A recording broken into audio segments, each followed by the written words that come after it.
Good to go, Trisha. Thank you. Good morning, good afternoon, and good evening, everyone. A warm welcome to all of you and to our extremely important audiences who are watching us from YouTube and who are also part of the meeting to the third day of the third international conference on pop festival for youth-led climate action. We are delighted to have you all join us for one of the biggest youth led events for climate action. Um, this session is EarthX Youth Reports from Planet 911. The session will display an earlier version of the Earth Youth Reports featuring three panelists from Peace Boat Youth from Planet 911 episode. They will discuss the content from the show, their current initiatives, call to action to protect our oceans, and extend an invitation to EarthX TV to watch the new episodes of Planet 911 Youth Reports premiering at 6 p.m. EST this Friday. With that, I would like to welcome the moderator of the session, Ms. Sylvia Cantu. Um, she is from a city located in northeast of Mexico called Monterrey. She's recently graduated from Middlebury College with a major in political science with a focus on international environment policy. She is a PADI certified advanced scuba driver and photographer interested in the power of storytelling for climate justice. She is also a Peace Boat Youth for SDG scholar, a climate reality project leader, and a Sustainable Ocean Alliance Ocean Young leader. We also to a panelist who are joining us, Latisha Parkinson. She was born and raised in Trinidad and Tobago, but her heart lies in the ocean. Latisha is a graduate of University of West Indies and a former Peace Boat Ocean and Climate Ambassador.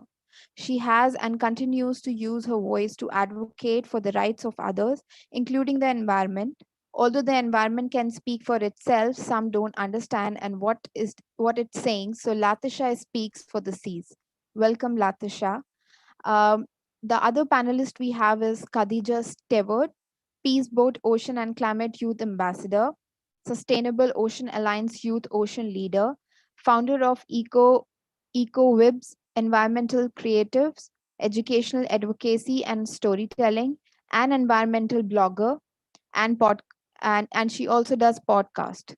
Welcome, welcome to all the panelists, and over to you, Sylvia, as you will be moderating the session. I will play I'll play the video as soon as you direct me. Thank you. Thank you so much, everyone, for being here today. And like Trisha was saying, we will follow that same structure of projecting the video so you can have an idea of what Peace Vote is about and why we joined. Then we will tell you a little bit more about our specific programs with Peace Votes, how we joined the organization, and the work we've done in the past. And then we will continue talking about our specific projects for the program called Action for the Oceans 2021 with Pendulum and Peace Vote US. So, and then obviously have a Q&A session if people have questions or just want to know more about how they can join our projects as we're heading towards UN World Oceans Day this coming June 8th, which is here already. So yes, I guess we can show the video now and then we will share our projects. Thank you so much.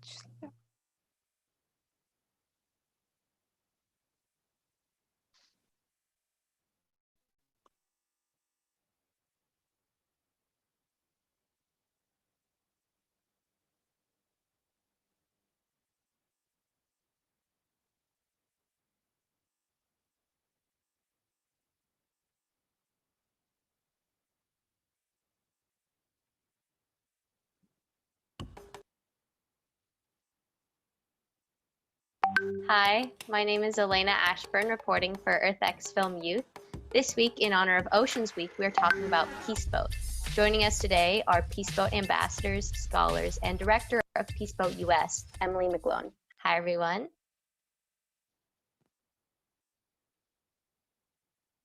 Thank you for talking with us today. We're so excited to have you. Emily, let's start with you. What is the mission and purpose of Peace Boat?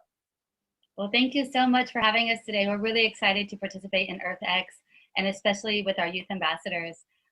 Peace Boat is an international organization working to promote peace, human rights, and sustainable development around the world. In every country that we visit, we are working with local communities, indigenous communities, as well as local civil society organizations promoting peace, and we learn from them as we travel. On board the ship, we have guest speakers who give lectures and workshops every day talking about important global issues such as conflict, peace building, youth empowerment, and of course, the most important resource that we're traveling on is our oceans. Next, let's talk to some of the youth who participate in the Peace Boat program. Ash, let's start with you. Please tell everyone your name, where you're located in the world, and how you got involved with Peace Boat. My name is Ashnil Jeffers. I'm from Montserrat, which is just south of Antigua. It's an extremely small island of 4,500 people or so. And I got involved with the Peace Boat project back in 2019, last year, through the Peace Boat Ocean and Climate Youth Ambassador Program. Hi everyone, I'm Grisela Solis. I'm from Phoenix, Arizona. I'm one of the youth for the SCGs and a Peace Boat intern. I got involved with Peace Boat US in 2018, going from Panama to Costa Rica and disembarking in Mexico. Hi everyone, my name is Silvia Cantu. I'm from Monterrey, Mexico, which is in the north of Mexico. I joined Peace Boat for their 100th voyage around the world from Ushuaia, Argentina to Valparaiso, Chile, as one of the youth for the SDGs. Hi everyone, my name is Sarah Van Erdy. I'm originally from New Jersey, but I currently live in New York. And I was part of the last year's voyage for Peace Boat in 2019 with Sylvia, where we went from Ushuaia, Argentina to Valparaiso, Chile. And I found out about Peace Boat through my current organization that I work for called Global Kids. When we were on the trip, I remember, in Ushuaia, it felt like a very geographically distant place. And I had only seen the Patagonia in documentaries, and in my mind, it felt like very distant. And then when we were there, we had dinner with some of the locals, we had a guided tour, and all of a sudden, we were talking about very similar issues. We were talking about injustices in the community that resonated a lot with what we were experiencing in our own communities. I think that something that I really took to heart and reflected on was the indigenous communities that we talked about that were feeling these issues firsthand. They rely on tourism to be able to sustain themselves and to sustain their culture. And if these communities disappear because of sea level rise or because of ocean acidification, they lose their food sources, they lose a lot of that generational connection that they had with their ancestors. And so I think that's something that I continue to reflect on and thinking about how I myself can have an impact, because no matter what I do, even if it just doesn't seem to connect to the ocean, it does. And when you have friends in other countries, you care about them and you care about the vulnerability of their communities and that they also have a peaceful lifestyle. So I think Peace Boat's main message is peace education. How can youth get involved with Peace Boat? So we love to work with youth, and there are many ways you can get involved. You can become a volunteer on board, whether you're teaching English, Spanish, or even working as a translator. We also invite youth to come on board as videographers, or doing introductions to our guest speakers and doing writing and filming. And we have an internship program also at the Peace Boat US office, as well as in our Peace Boat office in Tokyo. So young people can volunteer in the office and come on board. And last but not least, of course, we have our Ocean and Climate Youth Ambassadors and SDG Scholars. So those youth are particularly young people who want to make a positive change in the world and share their stories for climate action and ocean conservation. In Montserrat, well, basically we have a lot of problems for such a small island. Back in 1995 to 1997, we had a series of about 200, 250 eruptions that destroyed 2/3 of our island, including our capital and most of our infrastructure. Mainly what I'm trying to go and work on is being able to get Montserrat more self-sustainable, because we import a lot of, well, basically all of our food and everything else. Through Peace Boat and through the ambassador program, I was able to share my voice, and I have more opportunities to share my voice and share my story. to me, being an ambassador it's not like a one-time thing, like, oh, I did this and it was amazing. And, I think it's like a lifelong sort of process of building a global community, a global network. What did you learn on Peace Boat about why we should protect our oceans? To protect marine ecosystems is to protect all ecosystems. I think everything is so interconnected, sometimes in ways that we don't even understand or visualize. So I think when we say, protect our oceans, protect our marine ecosystems, it's really just protect life on Earth. And that applies to, animals and plants, but also humans in a community, in a society, climate systems. Everything is intertwined with everything. How can youth, especially right now during the COVID-19 pandemic, how can they get involved in ocean and environmental activism? I think one of the primary ways is educating themselves. So having discussions with your peers. A lot of the work we do as facilitators is just opening up the space to have a conversation. So I think that there definitely are movements such as Peace Boat, Sunrise is a grassroots youth-led movement, Heirs to Our Ocean, Global Kids. There's definitely a lot of incredibly organized groups so far working on these issues, with the frontline members being youth of color, youth from the low-income community. And those are the stories that need to be heard and the platforms that need to be raised. Yeah, so my message to youth would be to get involved in your own communities, because sometimes we overlook what's happening in our own backyards. And something as small as like volunteering your time at an urban garden or donating your time to other organizations that you're passionate about can really start making you realize all of the movements that are happening in your own community. And also getting involved in small things kind of makes you feel like more empowered and motivated to continue to do some of these global movements. The biggest barrier I've seen for youth in getting involved in ocean activism or activism and climate justice is not trusting their own voice and not thinking that they have something to say. And as soon as you encourage them and show them that they do, it's amazing what comes out of it. I think trust your instinct. I think that things need to change. Try to take it one step at a time. Try to find those logical connections that work for you and move from there. Don't feel overwhelmed, feel overwhelmed, but try to make something out of it. Feel that anger, feel that frustration, and turn it into something that is meaningful to you and to your community. They can be fighting and they can be fighting for climate change and so on, but then if they might not even know what exactly they're fighting for, but they know that they're fighting for something. And I think it's our stories that really also give more fuel to the fire and really shows that climate change is affecting us right now in the Caribbean, and it'll affect the bigger countries as well. There's a lot of things that aren't right in this world and a lot of things that happen that shouldn't be happening, but that doesn't mean that you should give up. And honestly, just use it as motivation. It'll take you a very, very long way. And every little step, just keep on pushing forward. Honestly, it's hard. It's really hard, but just keep on pushing forward. Just keep on doing it. Trust me, it's worth it. Be encouraged to do something not just for yourself, but for your friends, for your family members, for the future generations, even if you don't know them yet. Do it just because that's the just thing to do.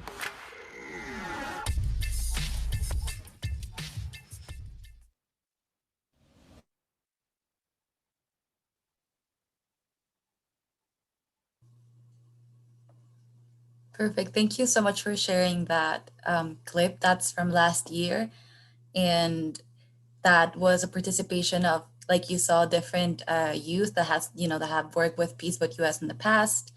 But it was also an opportunity for us to talk about youth activism in general. And so I hope that you got some inspiration from that clip. Now, I guess we will talk about our personal experiences with Peace Boat. In the video, you already saw part of my experience, so I won't take too long. I guess I'll start myself, and then I'll lead to Khadija and Latisha.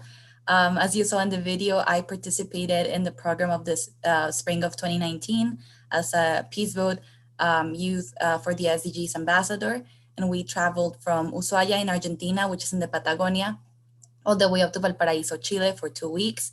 And while we were in Ushuaia, we did a field trip up to a glacier called Glaciar Marcial. And then when we were in Valparaiso, we had some workshops with Litro de Luz, Liter of Light, which is an organization that provides sustainable, cheap solutions for energy, access to energy in low-income communities. So it was a very, very impactful experience for me to meet youth from all around the world who were just as passionate as I was for the UN Sustainable Development Goals. Our trip in South America was focused on SDGs 13 and 14, so that's climate action and life below water. And so now I would like to hear from Khadija and from Letitia, maybe Khadija first, if you could tell us about the program that you joined as part of Peace Boat Youth, and how was that experience? Hi, everyone. Sure. So I'm Khadija Stewart from Trinidad and Tobago, and I joined the Peace Boat in 2019 as an Ocean and Climate Youth Ambassador. We sailed from Malta to Spain to Morocco, the Azores Islands, and then we ended in New York for World Oceans Day. And that Peace Boat experience was just amazing. I had never traveled on a boat like that for such a long distance. So I think just being out in the middle of the Atlantic and really and truly being connected with the ocean was something that helped develop my passion even further.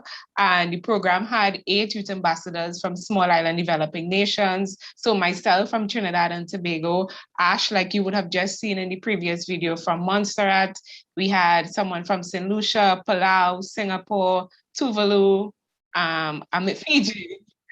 Yeah, so it was just absolutely amazing being connected with these different youths from across the world and seeing how similar our problems are as island nations, but then how together we could have the solutions, and we have the opportunity to share solutions amongst ourselves and then share it with the audience at the different ports and with the passengers on the ship.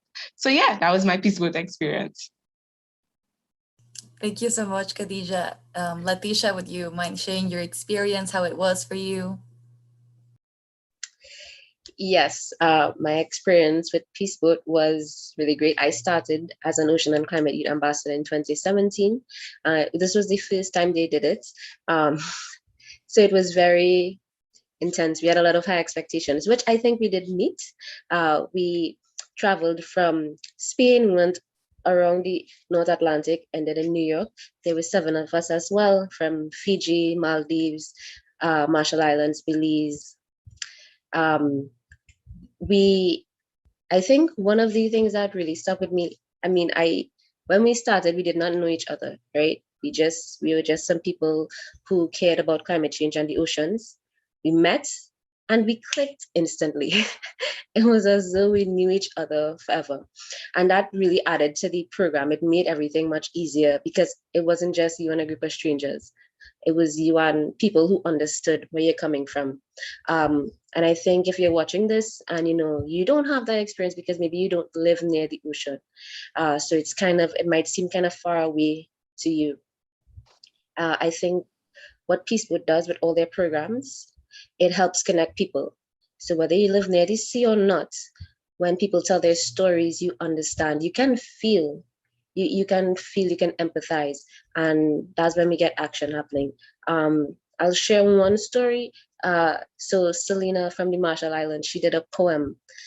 I won't give away what the poem is because you can see it yourself, right? But she did this poem 3 times. The first time she did it, we had just met, so I didn't really know her very well, right? So the poem, when I heard it, it was just kind of like, oh wow, that's kind of mind-blowing.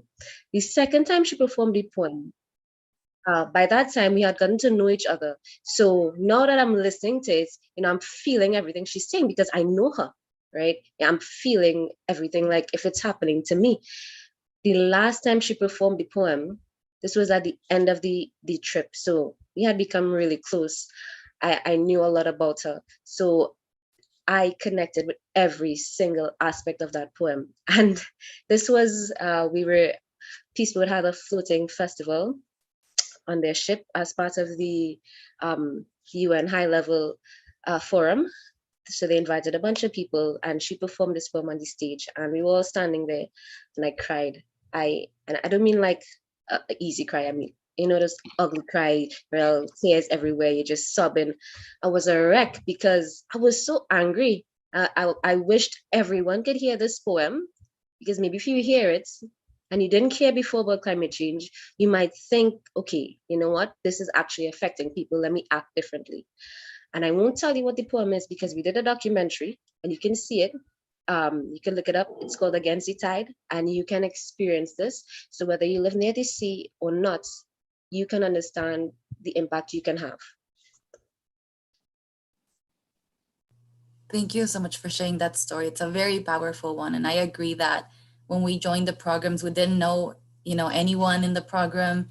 And I think, yeah, it takes a few hours just talking with the people and you connect like you've known each other for years. I think that also happened to me. It happened to Khadija, it happened to everyone I knew. I think you create a little family that sort of sticks together even after the program. Like for the people in my program of the spring of 2019, we're still in contact. We still, message each other. We're trying to see how everyone's doing, what projects they're doing. So it definitely builds a family. I think it'll be really nice if we can maybe later send it to Ash and to everyone here, the link to the documentary. Like Tisha was saying, I think it's something you have to experience for yourself. It's not enough to have us tell you what it was, but we also saw it. We saw the documentary and the poem and during our trip, which was years later. And yeah, I agree. It's a very impactful experience. And I wish I had known her in person. I bet it would have made everything even more impactful. So now I would like to share about our programs, our projects for the Action for the Oceans campaign of 2021, which is a program that we did in collaboration with Peaceboat US and Pendulum. So this during the months of April and May, us, Khadija, myself, and Letitia, together with other 10 young activists, we participated in a youth leadership storytelling program, like I said, led by Peaceboat and Pendulum. We learned about how to craft our own personal stories and reach audiences on both the micro and the macro levels. Accompanied by experienced mentors and our peers, we created media campaigns to raise awareness and engage the public in meaningful, accessible actions for helping our oceans. And these campaigns some of them have already launched. Mine is launching this coming Monday, but they're all, launching around the United Nations World Oceans Day week and officially on June 11th, with an event also happening simultaneously in New York. And so now that I've told you generally what the program is about, I think we can talk about our specific projects because each one of us, like I said, led one project based on our communities, but that could still apply or be replicated around the world. So if maybe Letitia, you would like to start this time telling us about your project for the Action for the Oceans campaign and maybe tell us how it was, coming to that idea and how you're executing it or how you're planning to execute it over the next couple of weeks. Yeah, okay. So my project is about changing traditions. Where I'm from, we have a tradition of going to the most popular beach. It's called Maracas Bay, and we eat a very famous dish called bacon shark. It's like a sandwich with shark in it. And this is very popular. So, I mean, when tourists hear about our country, you hear you have to come here whenever you come to Trinidad, whether it's for business or pleasure, you have to go to this beach and you have to eat this food. That is the package. So it's something locals do. We don't do it all the time. It's a special thing, you take your family out every month or whatever the case may be, and you make a whole day of it, this experience. However, I don't know if you know, but sharks are really under threat. They are feeling a lot of pressure. Not only that, they are very important. So it's a species that we need to protect. If you like eating fish, you'd want to keep sharks around. That's really the gist of it. So that's kind of how this started. That's where I got the idea from. Because I wondered to myself, I asked myself the question I've been asking for a long time. What influence does behavioral change have on conservation? Because I wondered if I got everyone here to stop eating bacon shark, how would that impact the sharks in our waters? It's just a question I had. And this campaign gave me the opportunity to explore it. I elaborated further. I decided, it's not enough to tell, because maybe where you are, you don't eat shark, right? Which is cool, because I know it's not something that is done regularly, but I suspect, just like my island, in other islands, it's probably done, and it's just not something that is spoken about a lot in the news. That's my theory. Either way, whether you eat shark or not, it would be good for you to think about the seafood that you eat.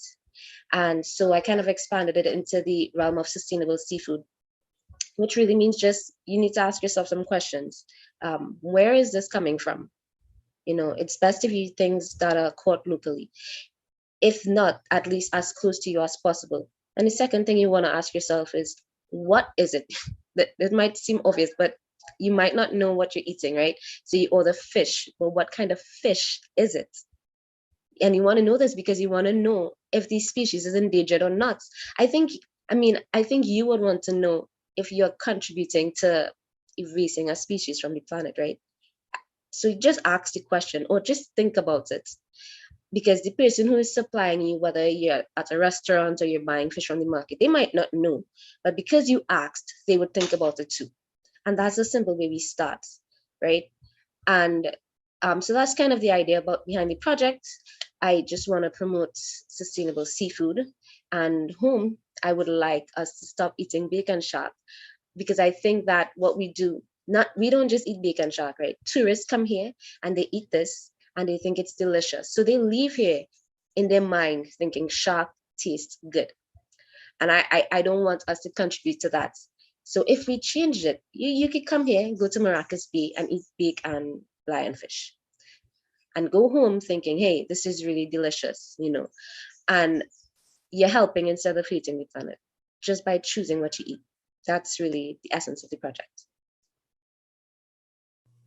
Thank you so much, Leticia. We really learned a lot from your project, and I agree that many different countries around the world are facing similar dilemmas when it comes to tradition of, histories of how people have been eating, but then facing this reality that some of these behaviors are not sustainable and they might not be able to really keep around a lot of these species for long. So it's really important to ask ourselves how we can create new traditions, right? And make memories in a different way. So I really loved your project. And I think in Mexico, we can definitely do very similar things with some species that are also under threat. So thank you. Khadija, would you mind telling us about your project, how you came to the idea and how it's been developing that project? Sure. So at the beginning of the whole program and stuff, we had to come up with a concept, come up with our project. And I kept saying, I want people to understand their relationship with the ocean. That was just something that was just, floating in my mind the entire time. But then it got to the point where what exactly does that mean? What relationship, what aspect of the ocean? It was very vague, it was very broad, but I didn't know how to narrow in on a specific topic or, passion or something like that. I just knew I wanted people to understand their relationship with the ocean. But after a while, we had to develop like a story to go with our campaign. And I kept thinking, what story? Like, I have no story. I'm so blank. I'm so confused and stuff. And then we had mentors, and my mentor asked me, Khadija, just tell me about an experience you had with the ocean that completely shocked you. And let's see if we could draw inspiration from that. And I just said, okay, I was thinking absolutely nothing of it. And I was telling her, as a child, I used to visit our sister island, Tobago, and I would love to go out to Nyland Pool, and I would love to go and see the coral reefs in Tobago, because unfortunately, we don't have that beautiful reef structure in Trinidad. So, and it was always a lot of fish, a lot of colors. It was great. It was literally like the Little Mermaid come to life, for me at least, and stuff, And years later, in my 20s, I decided to go back to Tobago. I went with a group of friends, and we went out, and I was so excited to see the coral reefs and stuff again. But the experience was completely different. Like, there was a massive bleaching event taking place. A lot of the corals were basically dead. Fish will be non-existent. And I was just completely shook. I was like, wow, this went from, as you saying, go 0 to 100. And I was so blown away. I couldn't believe that literally an entire ecosystem was gone in the blink of an eye, right? So I decided, that is something that I feel like almost everyone could relate to. Having something that they loved in the past as a child, whether it be like, a tree, a favorite book, a blanket, something, anything. And then, when you grow older, that thing just disappears. It's not the same. It's been completely devastated. We all know what that feels like to lose something that we have loved. And drawing on that emotion, that's where I decided, you know what? I mean, I had this experience with the coral reefs, but I can't imagine how much people in the sister island that didn't have this experience, Tobago, because they don't go out to the reefs often. Worse yet for people in Trinidad, because it's a next island, it's completely out of sight and completely out of mind. So I decided, you know what, let me use this opportunity to raise awareness to the issues that is taking place on the island. And, protecting the coral reefs, protecting the oceans is not just protecting something distant, it's literally protecting all of us. And I said, you know what, let me do some more research into this. Let me see what actions people could take.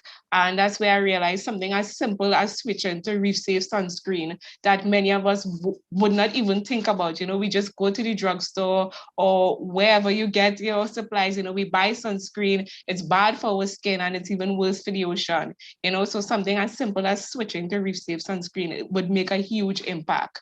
And our plastic waste, etc., all these things impact the oceans and impact the coral reefs infrastructure that again impacts us in return. So it was just bringing that to the forefront and just helping people understand this. And I had such a great experience as a child seeing the reefs and experiencing the reefs, and I would love for future generations to also have that experience. I feel like it's so unfair to deprive them of that. So that is what my campaign was about, just making sure that these reefs exist in the future.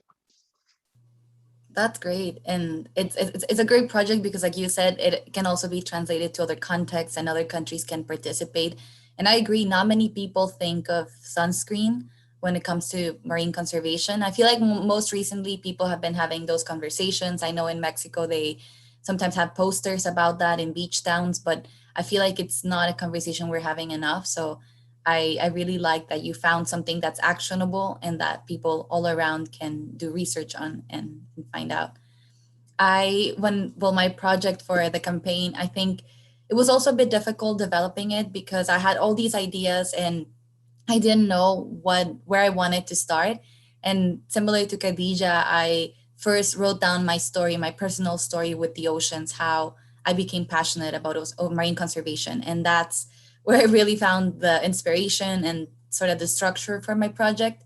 I was born and raised in Monterrey, Mexico, which is a city that's not near the ocean. It's just a big industrial city.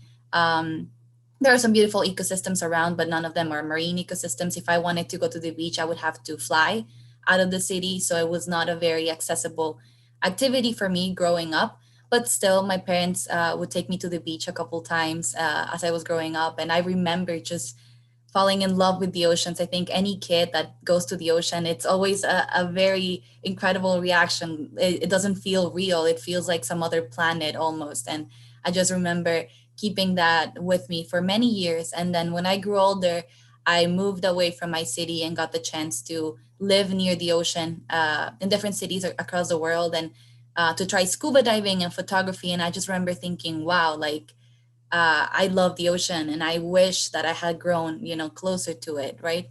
And so for my project, I wanted to go back to when I was a child and think of, which opportunities I had available back then to learn about the oceans as someone who did not live close to the oceans.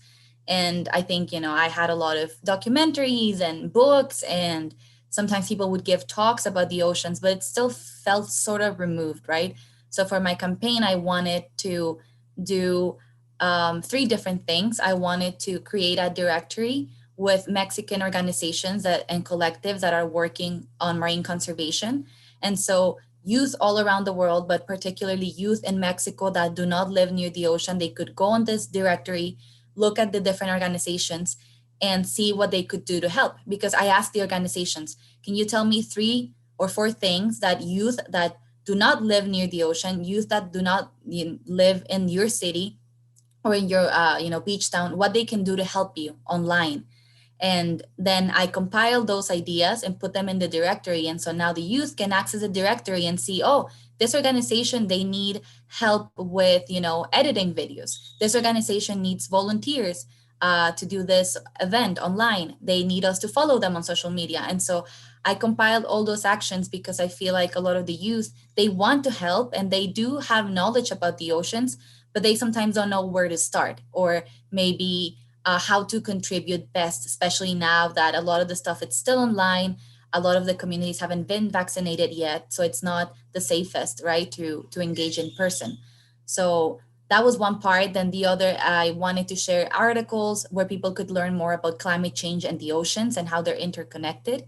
And then the third action was create a network for Mexican youth to talk about these topics, to learn more, even if they were not actively engaging in ocean conservation practices or organizations. Because, like I said, when you're not living near the ocean, it can be a bit difficult to find those connections.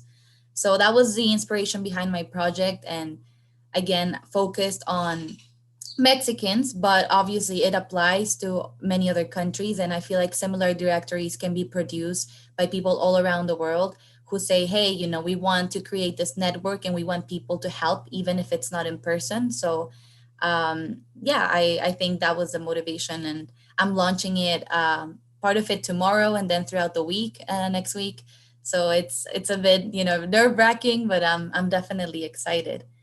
And so now I was thinking if maybe the three of us could quickly share how youth can get involved more specifically, if maybe there's something we need this coming weeks, the youth to do, maybe if they're in other countries, what specifically, what actions can they take? I know we already covered some of those, but maybe just as a reminder of, how people can engage with us, maybe with the specific project or just in general. Maybe we can start with Khadija. Yeah, sure. So I would say the first thing to do if you want to get involved in any form of fashion is literally just to get informed. There's information out there. We all have on Pendulum's website, Action for the Oceans, we all have links leading you to different websites that will inform you about the different ocean topics, buying on coral reefs, shark conservation. It's all there. We have one centralized location for you to go and get informed. And one great thing I would say that you could do actually is to just get involved in social media. Something that really opened my mind with the campaign, especially the coral reefs, was when I was doing research, was just seeing the different parts of the world that had coral reefs that I just did not know about. I mean, it seems ridiculous, but coming from the Caribbean and stuff, I would think, all I hear about is reefs in the Caribbean, Australia, and the Pacific Islands. I don't think about anywhere else. So it would be great if you, from a country that have coral reefs, that you start taking pictures, start documenting, start just telling the stories so that, you could get it out there. People could fall in love, people could get informed, people could take action.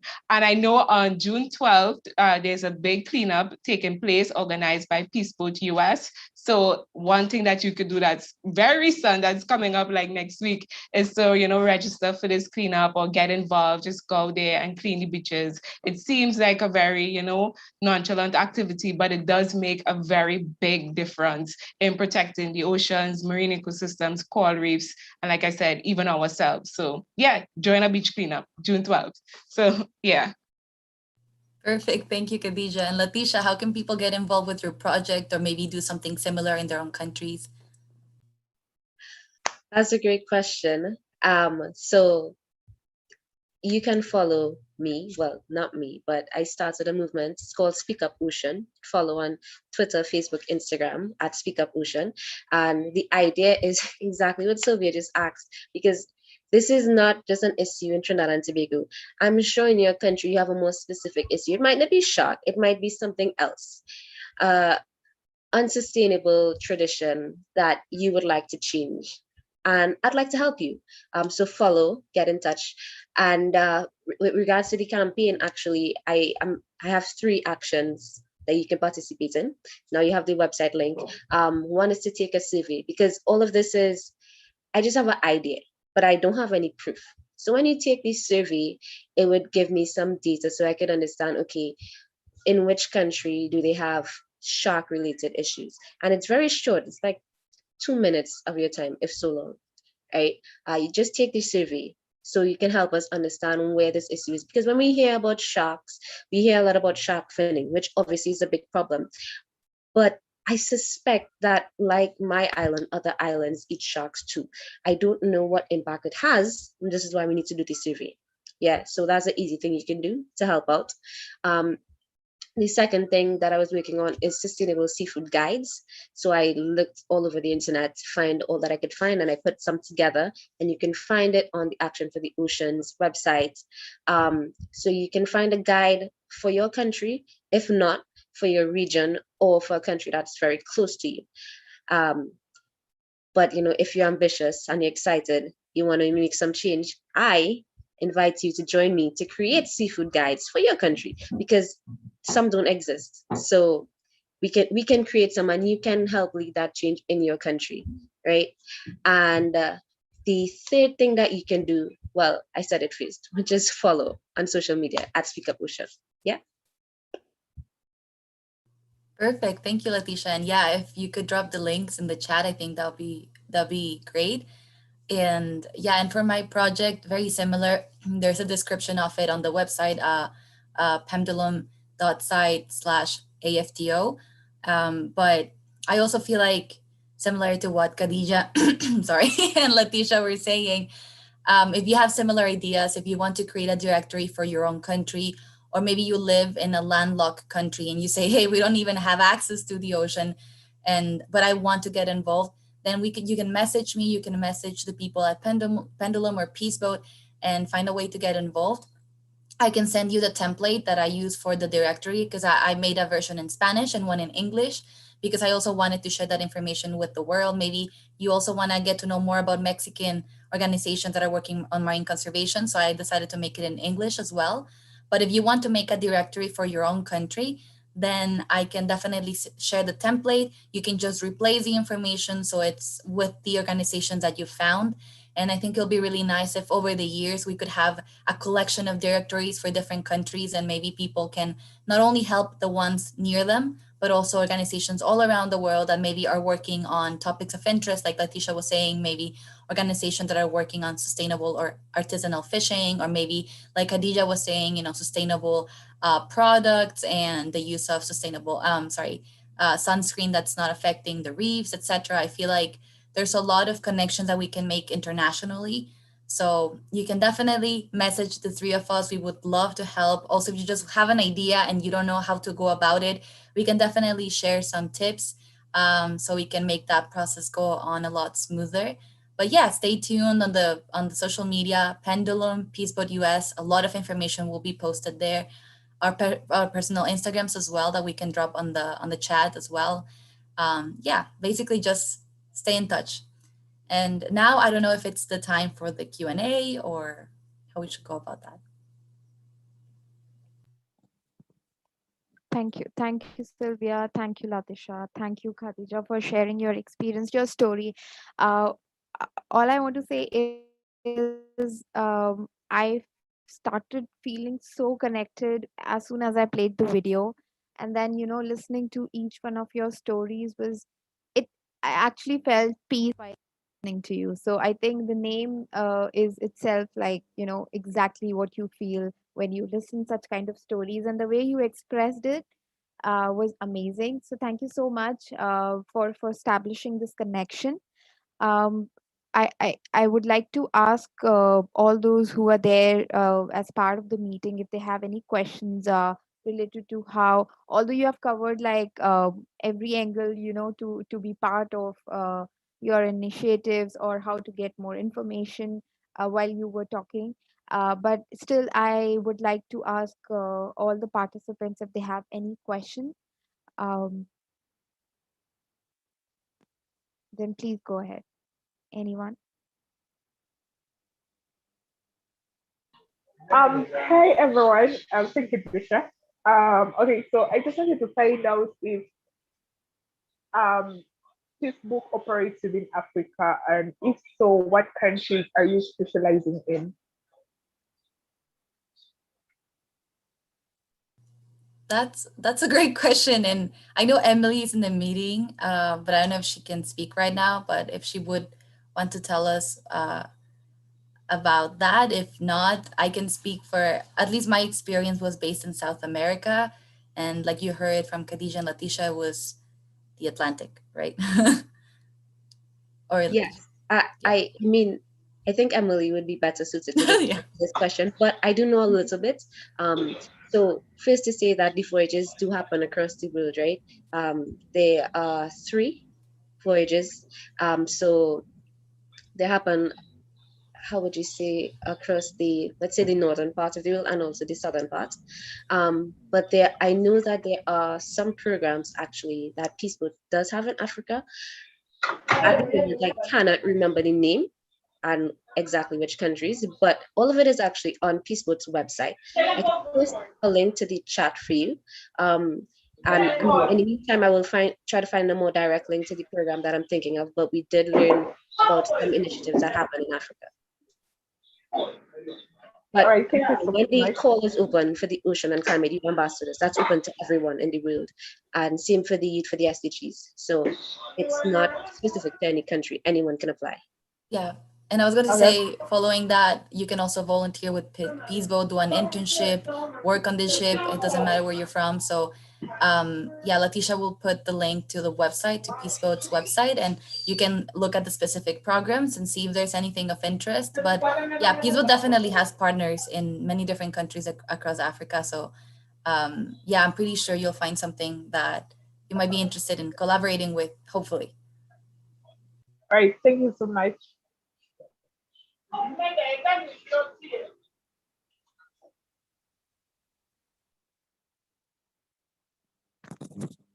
Thank you. I think this link is going to be very very important for everyone. I will put that on the YouTube as well, because for the people who will be joining us via YouTube channel. But will Emily be speaking? Do you know? You're not sure. Okay.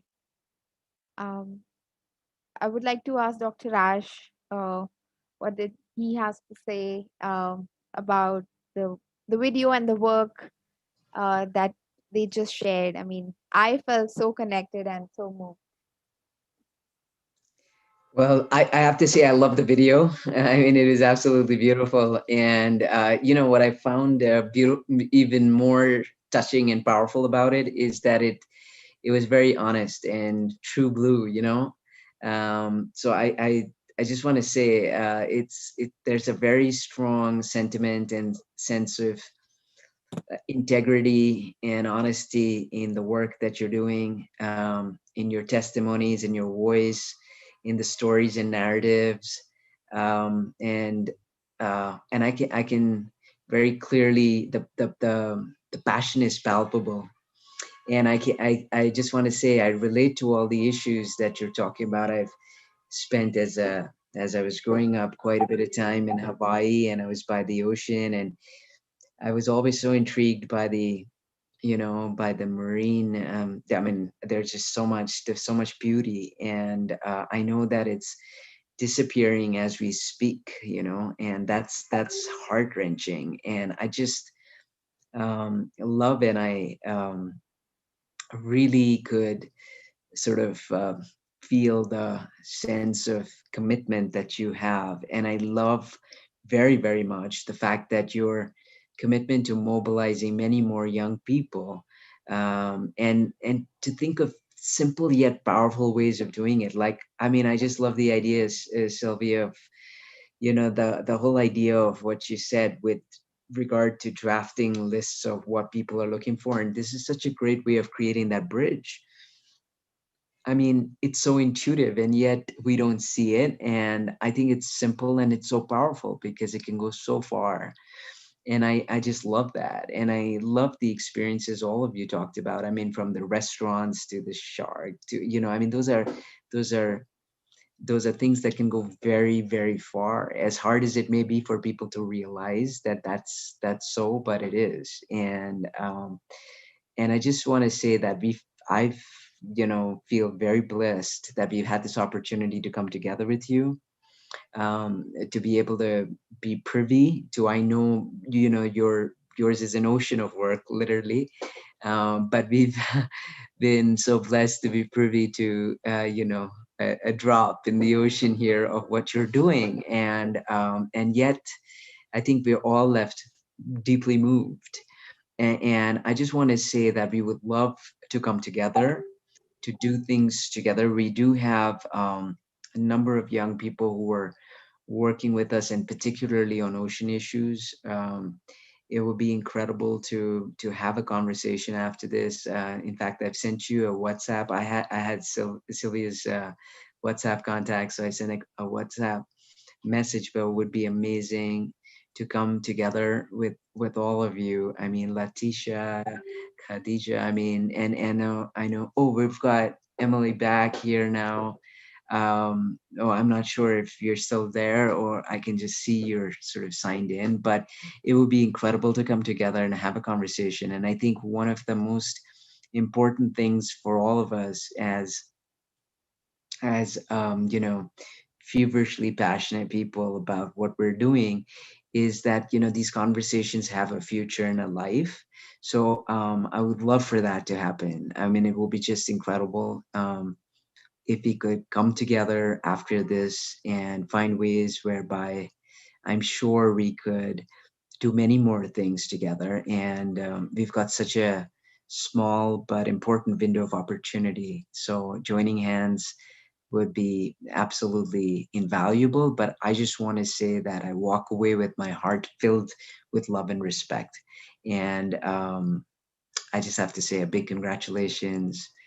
This is really, truly powerful. Thank you.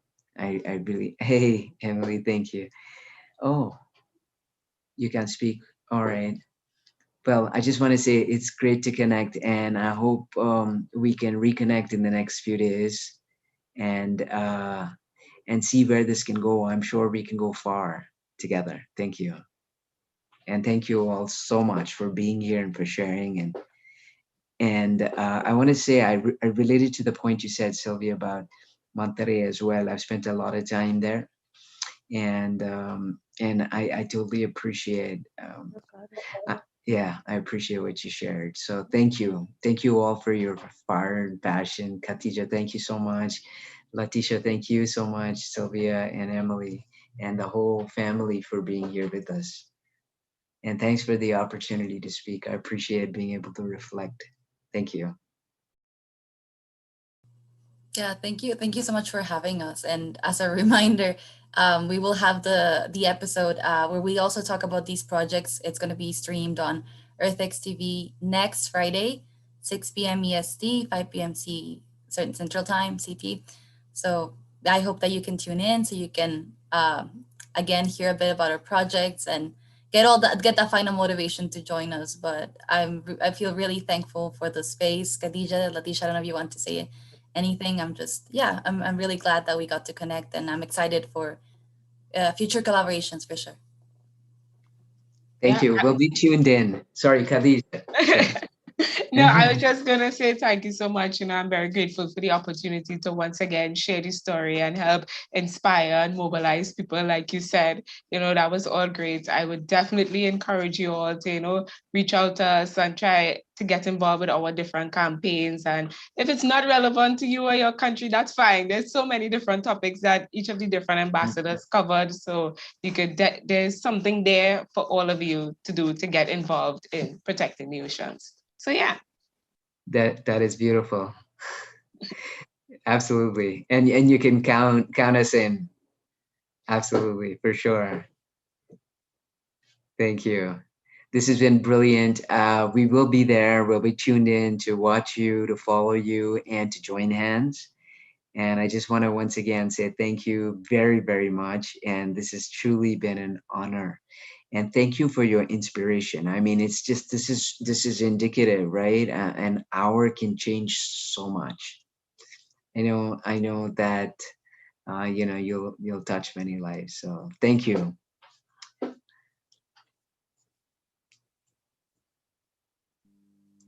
Thank you, Dr. Ash. Thank you to all the panelists and Sylvia as well, and all the people who were part of this Thank you. live It's been stream an and amazing also session. Personally, I've been inspired. Thank you so much, Meera, Priyanka, Trisha.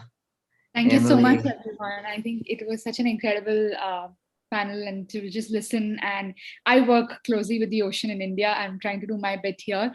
And I think, like Sylvia mentioned, I'm someone who's not very close to the ocean. And a lot of the students that I work with aren't very close to the ocean as well. So I think it's incredible, some of the insights you share. And I really hope I can pass that on to all the students that I work with. And I can also share all the initiatives that you've shared in the link with them. And I hope that they can also find a way to collaborate with all of you. So thank you so much for taking the time out today and for sharing this with us. It's truly inspiring.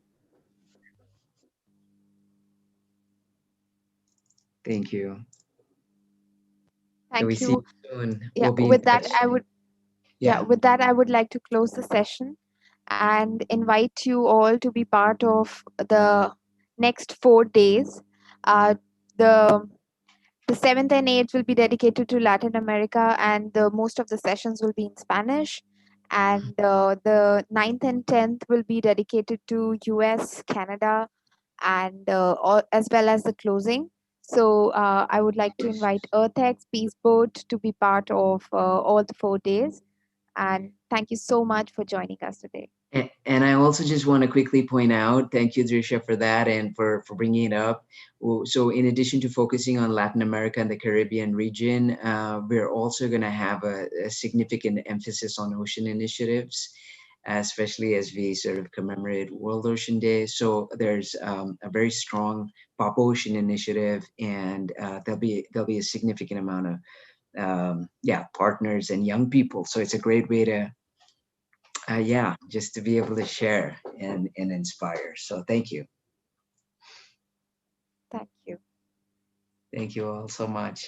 And see you in the next, apart from the next few days during the festival, I hope